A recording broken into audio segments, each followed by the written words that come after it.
আমার ভাইরা ডান বাম যাবেন না। ইউথকে বলবো, খবরদার কখনো হারাম জিনিস আপনার পকেটে ঢুকাবেন না, হারাম জিনিস আপনার পকেটে ঢুকাবেন না, কারো টাকা আপনার পকেটে ঢুকাবেন না।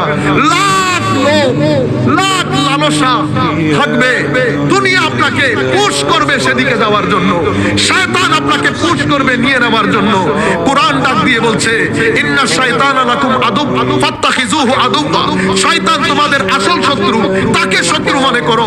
সেই আপনার দুনিয়া আখিরাত ধ্বংসের জন্য লোভ দিয়ে, লালসা দিয়ে আপনাকে চেষ্টা করবে বারবার হারাম আপনার পকেটে, হারাম আপনার পেটে দেওয়ার জন্য। খবরদার, সম্পত্তি চলে যাক, টাকা পয়সা চলে যাক, হারাম কখনো ঘরে ঢুকাবেন না।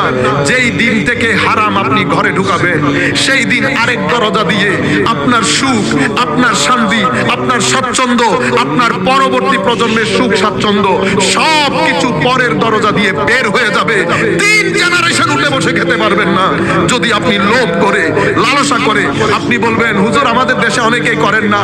গিয়ে গিয়ে দেখেন, যারা লোভ লালসা করেছে, যারা আমাদের দেশে লালসার বাজার গরম করেছে, একটা ঘরের মধ্যে শান্তি নাই। যত রুমে, যত ভিতরে ঢুকবেন গন্ধ বের হবে। কি বের হবে? গন্ধ। সাধারণ থাকবেন, সাদা দাড়ির লোকগুলা সাধারণ ছিল, সিম্পল ছিল, সিনার ভিতরে শান্তি ছিল।